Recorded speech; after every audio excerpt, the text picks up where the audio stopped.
Ya, kita kembali lagi berdua Togi di Good Morning Indonesia. Di Good Morning Indonesia, dan sekarang ini kita sudah masuk di segmen bincang-bincang Morning Talk. Morning Talk. Iya. Dan pagi hari ini kita kedatangan seorang penulis juga dan seorang bidan juga, bisa dibilang juga ya. Bidan. Dan pagi ini kita akan punya buku tentang Cinta. Juga kehidupan juga ya. It's called Love, Life, and Heaven. Kamu harus ini dong, ekspresi sini sedikit gitu. Love, Life, and Heaven. No, I'm kidding. Oke, ada Ibu Elisa Herma sebagai penulis dari buku ini. Selamat pagi, Ibu. Selamat pagi. Apa Gimana kabarnya? Oh, baik. Cerah sekali dengan warna hijau ini, siap untuk bercerita tentang kehidupan, cinta, dan juga heaven. Iya. Untuk mengawali pembahasan buku ini, why is it called? Kenapa judulnya tentang Love, Life, and Heaven? Ceritanya memang cukup panjang, ya. Di dalam buku saya yang pertama itu tentang bersahabat dengan ajal. Ya. Ini sedikit agak mengerikan ya. Karena bilang ajal ya. Yeah. Tapi sebetulnya kita sendiri tidak bisa memungkiri bahwa suatu saat kita akan sampai ke sana. Nah, ya. Tinggal tunggu giliran. Betul. Tapi buku saya yang pertama ini mungkin orang yang kalau melihat dari judulnya mungkin ajal, mereka takut. Iya, tapi saya pun begitu juga takut ini. Takut ya. Tapi untuk para pembaca yang sudah masuk mengirim email ke saya, mereka mengatakan buku ini luar biasa. Bahkan ada satu pembaca yang ada di Jogja, dia bilang saking penasarannya dia membaca itu sampai satu hari itu 400 halaman, sampai dia nggak tidur, nggak makan, dia baca sampai habis. Nah, mengenai novel yang buku yang kedua, apakah pasti berbeda dong tentang itu? Atau ada kaitannya? Bisa cerita sedikit tentang what is Love, Life, and Heaven? Ya, jadi pada waktu saya pernah merawat seorang pasien, dia itu seorang wartawan, wartawan yang terkenal, pernah meliput tentang kematian dari seorang artis yang pasti pemirsa atau kenal itu, Marilyn Monroe. Ya, terkenal. Dia itu langsung meledak setelah meliput itu. Terus saya tanyain dia, kalau saya ingin jadi penulis, apa sih yang digemari orang gitu? Dia bilang bahagia. Bahagia. Bahagia. Terus saya pikir-pikir gimana ya caranya? Saya harus menulis sesuatu yang membahagiakan. Bahagiakan orang di sini yang masih hidup, dan membahagiakan orang yang menjelang ajal, dan bahagia kita setelah kita meninggal nanti. Ya pasti heaven. Nah, lalu saya, itu kan tidak mudah kan. Saya mulai berpikir apa yang harus saya suguhkan. Nah, mulailah saya mulai kira-kira cerita-cerita yang ada dulu. Nah, cerita-cerita yang ada ini itu tentang saya ini seorang bidan. Basically backgroundnya bukan seorang penulis ya? Bukan, saya itu nggak bisa. Bidan kan taunya memeriksa pasien. Tapi sudah menelurkan 2 buku. Dan yang bikin ibu ini pengen nulis buku ini apa nih? Selain tadi kan sempat bilang ketemu sama wartawan ini dengan kebahagiaan. What inspires you to be a writer? Sebetulnya pertama sekali itu pada waktu saya berumur sekitar 9 tahun, mulai dari ibu saya sakit, sampai akhirnya ibu saya meninggal. Waktu itu saya sekitar hampir 13 tahun. Saya merasa pada waktu itu kok kayaknya ada sesuatu gap yang membuat saya itu merasa kalau saya bisa suatu waktu menceritakan bagaimana orang sakit dan lain sebagainya. Jadi waktu itu sudah ada inspirasi untuk menulis. Tapi saya itu karena dari orang tua pada waktu saya masih kecil, saya ingin sekolah ke SMA. Orang tua saya tidak kasih karena saya itu dari keluarga Chinese. Biasanya anak laki-laki yang lebih diutamakan di sekolah. Terus dari situ akhirnya saya itu mencari uang sendiri. Saya ingin masuk ke SMA. Saya sampai jualan baju. terus ngajar les anak-anak, ada yang buta huruf, ada memang anak SD gitu, untuk mendapatkan uang. Ekstra bisa sekolah ya? Betul, dan uang itu yang saya tabung, akhirnya saya bayar uang sekolah untuk masuk ke SMA. I see. Nah, setelah tamat SMA, sebetulnya waktu kecil pasti kita berangan-angan kan sesuatu, pengennya jadi bintang film, kan buah gitu. Terus ingin juga menjadi seorang detektif. Kan kayaknya hebat karena saya terinspirasi dari ceritanya Agatha Christie. Apakah salah satunya menjadi penulis dulu? Siapa? Ibu. Saya enggak. Oke. Jadi saya baru nulis tuh mulai dari kira-kira sekitar 7 tahun yang lalu. Oke. Nah, waktu 7 tahun yang lalu sebetulnya saya itu merawat ada seorang pasien. Pasien saya itu seorang nani. Nani itu dia merawat seorang anak dari umur 3 tahun. Nah, setelah anak itu dewasa sampai berumur 33 tahun sampai menikah, terus si nani ini pensiun. Nah, setelah dia pensiun, hubungan mereka itu masih tetap baik. Jadi pada waktu dia telah menjelang usia lanjut, si nani ini juga sudah mulai kehabisan uang. Si anak yang kecil itu, yang sudah dewasa, kan mereka dari keluarga kaya, bapaknya orang terkenal, datang support dia kasih uang. Ya. Nah, dia itu sekarang itu pada waktu itu dia sebenarnya masih seorang sarjana hukum. Si anak ini. Si anak itu dirawat dari ini. Tapi dia ingin jadi penulis. Jadi dia sedang belajar menulis di UCLA. Nah, jadi setiap kali dia datang dia bawa komputer. Dia kerja di komputer. Tadinya saya kira dia mungkin jual beli stock market gitu. Terus dia bilang enggak, saya lagi belajar untuk jadi penulis. Terus saya bilang ke dia, saya juga kepengen. Waktu kecil saya kepengen. Saya bilang gitu. Terus rupanya diam-diam tanpa setahu saya dia belikan sebuah laptop untuk saya. Nah, dan laptop itu dia bawa pada hari si nani itu meninggal. Jadi begitu si nani itu meninggal, begitu itu udah mulai dibawa jenazahnya, dia kasih saya tas ini, dia bilangnya, ini laptop ini kamu pakai untuk belajar dan menulis, jangan kamu kasih anak kamu ya. Akhirnya laptop itu saya bawa ke Indonesia. Begitu pulang ke Indonesia, saya langsung menulis. Apakah di dalam buku ini ada cerita tentang, dimasukin juga cerita tentang yang kejadian itu juga? Seorang nani itu juga? Cerita nani itu ada di buku pertama, Bersahabat dengan Ajal. Ya, tapi di buku yang kedua, ini pada awalnya saya singgung bagaimana waktu saya mendapatkan banyak rintangan sampai buku saya itu terbit. Saya dimarah orang, dicaci, dihina dan lain sebagainya. Sampai pada suatu saat saya itu pengen stop. Kayaknya kok udah ditolak, udahlah gitu ya. Tapi sebelum saya saya ingat-ingat kembali gitu loh. Waktu itu saya udah dikasih komputer. Saya terus jadi kayaknya merenung untuk support yang bisa meneruskan buku ini. Nah, akhirnya saya mulai menulis lagi. Sampai akhirnya saya tulis buku yang kedua ini. Dari proses ada hambatankah untuk menulis buku ini? Entah itu dari segi waktu atau enggak, mungkin dari segi karir juga. Mungkin karir kan seperti bilang katanya menjadi bidan kan ya. Apakah memang harus stop? Apa sekarang itu masih terus berlanjut sebagai bidan juga? Sementara memang pada waktu, karena saya pengennya saya nulis itu pengen cepet selesai gitu. Karena lagi semangat itu kayaknya. Berapa lama nulis buku ini? 3 bulan. 3 bulan itu non-stop. Sampai karena saya kan bukan mempunyai basic seorang penulis, jadi kan tidak mudah untuk saya ya. Jadi itu kadang-kadang pun saking asiknya itu seneng gitu ya. Saking asiknya sampai tengah malam, kadang sampai jam 2 sampai jam 3 masih terus saya nulis gitu. Terus tidur sebentar, terus kok pas lapar lari sebentar, terus langsung nulis lagi gitu. Jadi begitu jadi itu kayaknya aduh senangnya tuh luar biasa.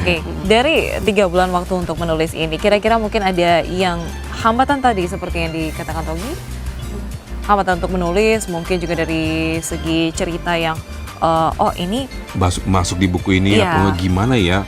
Apakah mungkin cita-cita yang lain itu ada beberapa pilihan gitu untuk menjadi satu buku ini? Hambatannya adakah? Memang kalau hambatan yang paling besar itu pada buku yang pertama. Buku pertama itu paling besar. Nah, buku kedua ini ada juga waktu saya mau minta testimoni. I see. Nah, sebetulnya kalau dari Ibu Mutia Hatta itu, aduh, dia beliau tuh luar Baik biasa, sekali, ya. luar biasa. Aduh, saya itu sampai merasa, aduh, puji Tuhan, saya tuh dipertemukan dengan beliau. Oke. Saya bertemu dengan beliau pada waktu beliau masih sebagai Menteri Peranan Perempuan. Oke. Dan sampai saat ini beliau masih terus memberikan semangat untuk saya, terus memberikan masukan untuk saya. Jadi saya rasakan itu kayaknya suatu anugerah untuk saya. Nah, dan beliau yang memberikan kata pengantar untuk buku saya, buku pertama dan buku kedua. Nah, di antaranya ada juga Bapak Joko Widodo juga ya. Oh betul. Bapak Andi F. Noya juga. Betul. Nah, waktu Bapak Joko Widodo itu secara kebetulan sebetulnya pada waktu itu saya agak shock. Jadi waktu saya bercerita saya mau minta testimoni, saya ditolak oleh teman saya sendiri. Memang dia cukup punya nama gitu. Terus anak saya itu iseng-iseng ngomong gini, "Mah, kalau Mama bisa dapat testimoni dari Bapak Gubernur Insinyur Joko Widodo, Mama itu hebat," katanya.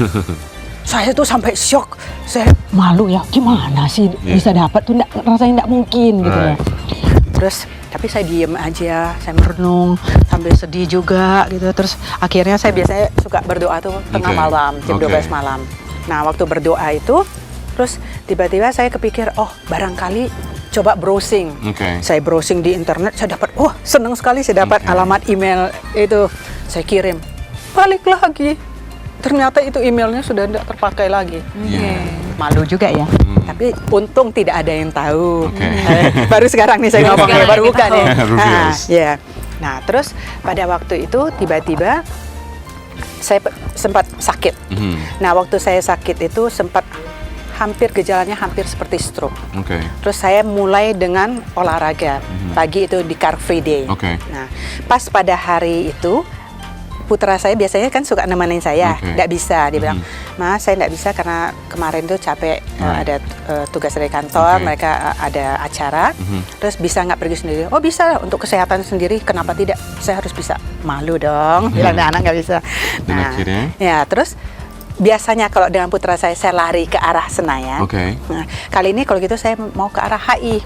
Nah, begitu saya lari ke arah HI, tiba-tiba waktu pas saya tiba di pas bundaran HI, itu tiba-tiba ada suara dari mikrofon. Dia bilang, Pak Gubernur, selamat pagi kepada Bapak Gubernur yang hari ini sedang di tengah-tengah kita gitu. Saya langsung berhenti, nggak lari lagi, berhenti. Kaget saya, langsung saya lihat ke kanan, ke kiri, itu ada kira-kira ada 4 spot yang ramai. Lalu saya langsung berpikir, yang mana ya? Karena itu agak jauh ya. Nah, kalau saya lari ke sini, taunya di sana gitu kan. Terus langsung saya keingat, oh tadi kayaknya suaranya suara dari mikrofon. Kemungkinan ada panggung. Nah, saya lari ke arah panggung, benar Bapak Jokowi lagi di situ naik sepeda. Dan akhirnya Ibu mendapatkan kesempatan ini untuk dapat bertemu dengan beliau, foto dengan beliau. Kita akan break sementara Ibu. Dan pemirsa, kita akan balik setelah jeda pada berikut ini masih tentang bukunya Love, Life and Heaven bersama Ibu Elisa Herman. Ya, saat lagi di Morning Talk.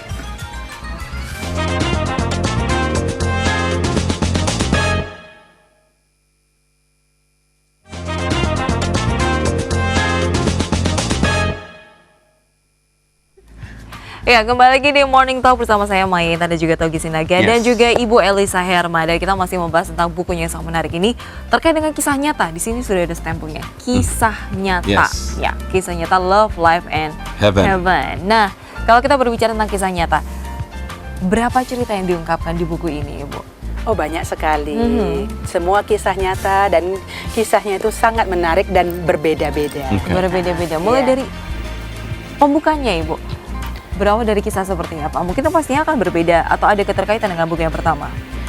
Sebetulnya ada terkaitan dengan buku pertama, tapi buku yang kedua ini lebih banyak karena saya inginnya sesuatu yang membahagiakan. Contoh kisahnya? Jadi di sini sebelum saya menceritakan kisahnya, saya juga membahas kayak seperti mungkin masalah-masalah apa saja yang akan dihadapi oleh orang-orang yang menjelang ajal. Oke. Mereka kan biasanya akan gelisah. Jadi berkaitan antara bersahabat dengan ajal dengan love, life, and heaven ini. Betul, Oke. berkaitan. Tapi ini tidak semuanya ajal.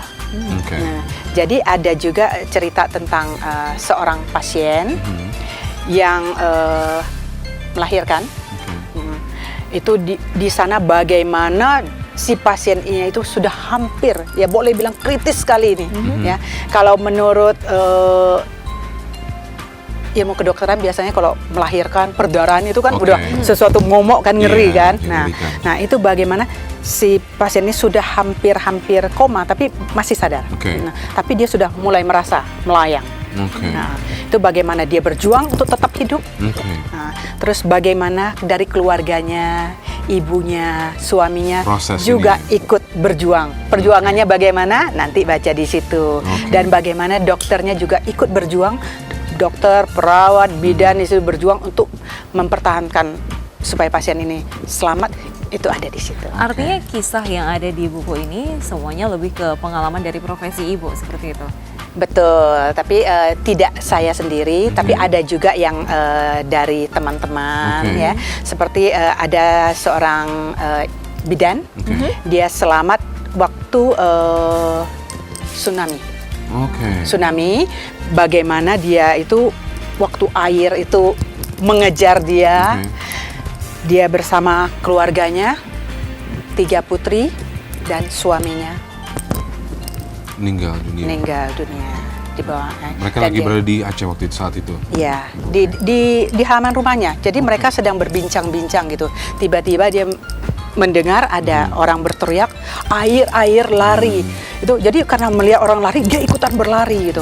Mereka lari, taunya air itu lebih cepat mengejar.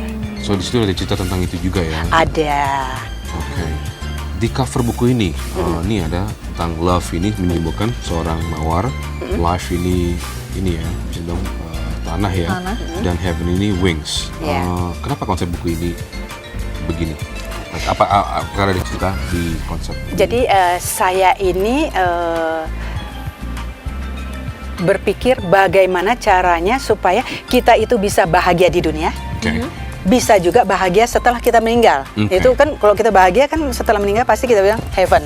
Nah, itu kan melalui suatu proses. Nah, proses itu bagaimana, itu yang saya jabarkan di dalam buku itu. Apa yang harus kita lakukan? Bagaimana supaya kita itu setiap hari itu bisa bahagia. Kan tidak gampang kan? Betul. Kadang-kadang sekarang kita bilang kita bahagia, taunya 5 menit lagi kita tidak bahagia. Nah, itu semua kan yang mengontrol siapa? Diri kita. Otak kita sendiri. Nah itu di situ saya menjabarkan bagaimana ada juga saya waktu itu pernah tidak bahagia, saya gelisah setelah saya membeli sepatu. Sepatunya kebetulan saya pakai sekarang. Women love shoes ya.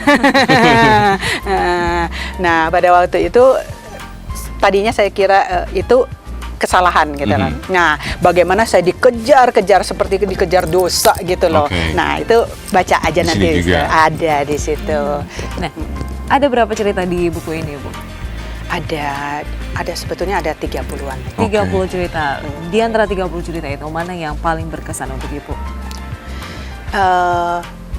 Yang paling berkesan itu pasti yang satu, seorang ibu yang sudah kritis. Bagaimana bisa selamat? Itu dia bisa selamat. Si ibunya itu berdoa bukan cuma 5 waktu, tapi saya doa siang malam. Dan bagaimana dia sudah ngelihat bahwa ada roh-roh gitu loh, roh-roh jahat. Ya? Betul. Nah, terus ada juga di sana juga menceritakan tentang bagaimana waktu Paus Yohanes Paulus yang kedua, yang Beto itu, sebelum beliau wafat, bagaimana sampai beliau itu bisa membalas surat saya, terus beliau memberikan medali untuk saya. Nah itu juga saya bahas di situ. Dari konsep buku ini, Maya nih kayaknya sedikit menarik. Biasanya kalau seandainya buku ini warnanya cuma putih aja semuanya. Betul. Kalau seandainya saya lihat ini ada gambar juga, warnanya pun juga ada. Kayaknya menarik gitu loh. Atau mungkin setiap warna itu menyimbolkan cerita tersendiri. Kalau merah mungkin cerita bahagia, kemudian putih cerita apa, hitam. Betul, kalau hitam kan tentang kematian. Jadi memang tapi sebetulnya itu tujuan utama tujuan adalah apa? bunga. Oke. Bunga itu merah. Kan kayaknya bahagia, senang gitu kan. Jadi tujuannya itu sebetulnya jadi di dalam hidup ini kita itu untuk bahagia itu bukan cuman kita. Bagaimana kita supaya bersatu dengan alam. Dengan binatang juga kita perlu mencintai mereka. Di situ juga ada satu kisah tentang bagaimana binatang itu menolong saya.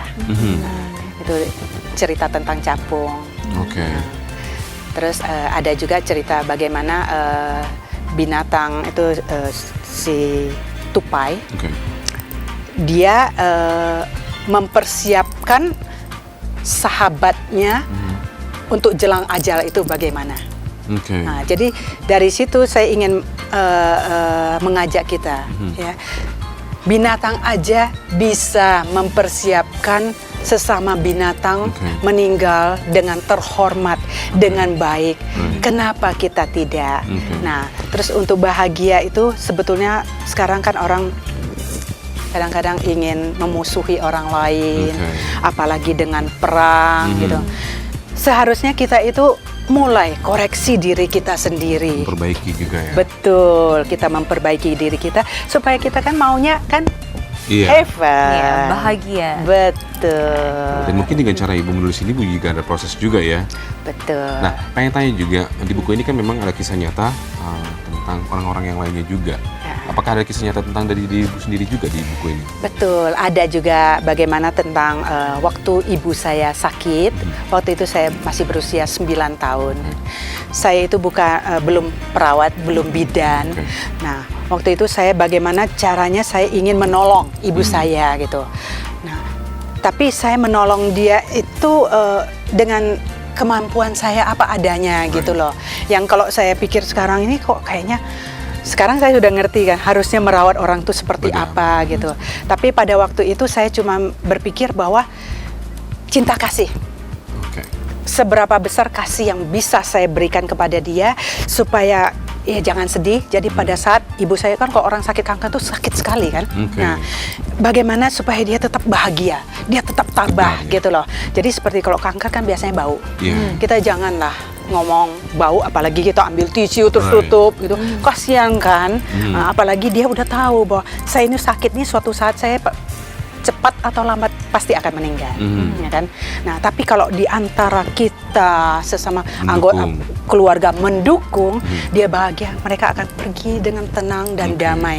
Kalau mereka pergi dengan tenang dan damai, kita juga bahagia kan. Ya, walaupun sedih, tapi kita ada kayaknya suatu kepuasan batin gitu loh. Ada juga cerita tentang ayah saya juga bagaimana proses meninggal. Ya, pada waktu beliau sakit, atau yang paling penting apa? Kita itu misalnya ada seseorang yang sakit, ya. Seandainya itu bukan orang yang kita cintai, musuh kita. Janganlah kita pikir dia itu sebagai seorang penjahat gitu. Anggaplah dia itu orang suci gitu loh. Supaya mungkin dia sendiri kan biasanya kan gelisah. Nah, mereka gelisah, mereka sedih, mereka pada waktu kita menjelang ajal, itu kita akan kilas balik.